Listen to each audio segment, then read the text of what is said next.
Alright guys, the fishing has slowed down quite a bit over the last couple of days, and my little brother Josh has gone home to finish up his semester of school back in Kansas. So we're going to discuss the default rig for bass fishermen, the go-to setup, the Texas rig. It's a very, very versatile rig, and it has a few variations that'll just totally make it perfect for different occasions. So we're gonna get into it. First, we're just gonna do the basic how to rig it. So the first part of any Texas rig is the bullet weight, which is just a little cone-shaped weight. The fact that it's cone-shaped helps it get pulled through weeds easier, helps the whole lure get pulled through weeds easier.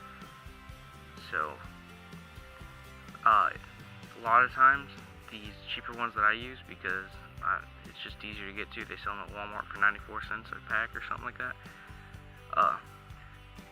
The hole's kind of closed off, so you just find something pointy and just give it a twist. So it's a lot wider now.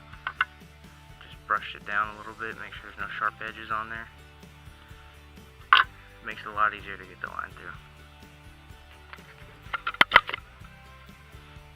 So stick your line through the smaller end and feed it through. There you go. That's the first step. You got your line through. The preferred knot that I use on a Texas rig is called a Snell knot, and we'll discuss why I like it so much in a little bit. First step, put the line through the eyelet. Simple as that. I like about 6 to 7 inches coming out behind it, and then I make a loop. I don't get the hook in the loop, I leave it out, and then you just pinch it off with your thumb. Then wrap the line 6 to 7 times around the shank of your hook. This little offset part right here is perfect for that. Now this is braid, so I'm not going to get as many loops. That's about it. I'm set on, I think that's 5 or 6. And then you just take your tag in and put it through this loop and pull it tight. And your loop will close, and you'll have your Snell knot ready to go. See, good Snell knot. All the loops are around the shank of the hook, and I'm just going to cut this tag off. Try to cut the tag end off about 1/4 of an inch to 1/8 of an inch from the hook. You always want to leave a little bit of a tag end, otherwise it'll come undone. So boom, there we go, Snell knot. And the reason I like Snell knots on Texas rigs is because of this. See the way it moves out? That is great for setting hooks. This will increase your hook set a lot. It goes from going straight up and down, jabs out. So when the fish comes along and bites your bait, not only are you just setting the hook straight, you're sticking it up and setting the hook, which helps it get in the top or corner of the mouth, makes it easier to remove your hook, and increases your hook set ratio a lot. Always make sure to stick your line in this way, going through. If you stick it in backwards, then instead of it going forward and making the hook set easier, it's going to go backwards and you'll never be able to set the hook. Which leads me to the next part of the Texas rig, lures. Texas rig is so versatile in lure type. Almost any soft plastic can be thrown on a Texas rig, just depending on which situation you are in. You can go from creature baits like this. You can throw flukes or soft jerk baits. You can throw any type of worm. You can throw craws. The list goes on. It's ridiculous. Practically any soft plastic. Now when you're throwing a soft jerk bait or a fluke, I recommend it being a Texas or a weightless Texas rig. Don't put this bullet weight on, just tie the hook straight on. You can also go with a belly weighted offset worm hook. This is a wide gap. You can tell because the hook comes out further and it sticks out further than the shank. As where regular offset worm hooks, they're usually even or almost even. These are great for flukes, swim baits, basically anything that's made to represent an actual fish, not a worm or a grub or a lizard.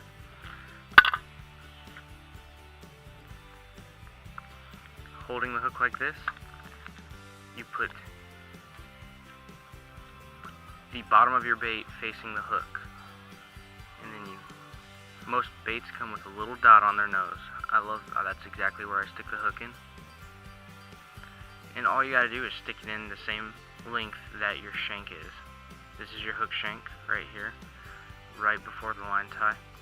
So you see it's not much at all, 1/4 of an inch. So it's actually just a little bit further than the barb of the hook. So try to get it dead center. Then you bring it out on the bottom of the bait and bring it out and around and pull the hook all the way through. And then as you get to the shank of the hook, turn the hook and get the plastic all the way up. I like to even cover up the eyelet. Some guys don't. I do. And I lay the lure right next to the hook so I can see where the hook's going to need to go in at. So check out the deepest part of the hook, which is right there. So I squeeze it together, stab it through right there, and try to get it to come out dead middle of your lure so it swims evenly. And then you push up on your bait a little bit so the barb goes back in. That's called a skin hook. It makes it weedless. So on top of your bullet weight, pulling this through the weeds, it also doesn't have an exposed barb to get caught. So I prefer, for regular Texas rigging, a medium heavy rod with a fast action tip, and I'd say 10 to 12 pound fluorocarbon. That setup will help you feel out the bottom, which is what Texas rigs are great for. You can really feel the bottom out. You can feel what's rock, what's gravel, what's mud, what's a log, and it's weedless, so you can bump it over the rock. So you can bump it over the log. My absolute favorite way to Texas rig is this right here. This is a Berkley power bait, 7-inch green 7-inch green pumpkin worm, and it is awesome. I use this and I just drag it along the bottom. So those are my tips for you guys on the Texas rig. It's an awesome bait. It's 50 to 75% of your fishing need right here covered, because you can always switch this lure out based on what's in your lake. If you have a lot of craw in your lake, switch to a craw type bait. If you have a lot of baby bass in your lake, bass eat other baby bass, go for it. If you got a lot of shad in your lake, choose something shad colored. They come in all sorts of crazy colors. Just match the hatch in your lake and you're usually good to go. Between swimming it, hopping it, dragging it, yo-yoing it, the trees are endless. There's no real wrong way to do it unless you're getting snagged, and then you probably rigged it wrong. And just go back to rigging it. I always snell. Snelling will increase your hookup ratio like crazy. If you don't believe me, just try it, because it definitely works. It is the perfect setup for the Texas rig. The lightest weight you can get away with, a lure that matches the hatch, and 4/0 worm hook that's snelled. That is the perfect Texas rig. And if you're dealing with finicky bass, go weightless with a Senko or a fluke on it. If they're hiding in the mats and getting fat on shad, switch to a Texas rig with the Superline hook right here, snelled of course, a 3 to 4 ounce weight, that is pegged, and a lure that's slender, like a craw. Havoc makes some really good ones. I'll use baby brush hogs sometimes because they got little tendrils that are slender to the body, but they still have a lot of flutter. And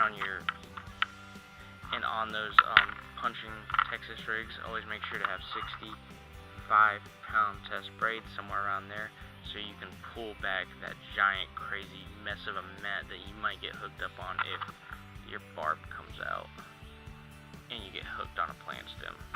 Because in normal line, it's gonna snap, and you don't want to lose that 3/4 to 1 ounce lead that you just got, and you have to retie the Snell knot, because it's not the easiest knot to tie. I made it look a little bit easy, but it's kind of a pain in the butt if you don't know what you're doing. So keep that in mind. Always have a Texas rig tied up. If you don't go out there with a Texas rig and a finesse rig tied up, you're crazy. You're just crazy.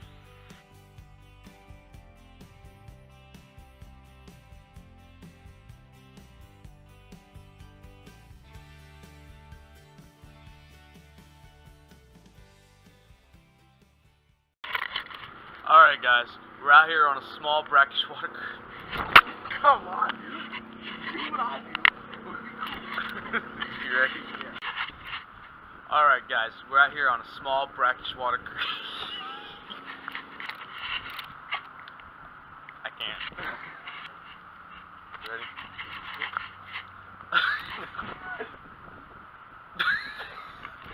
Why are you? I'm not doing anything. I just look over and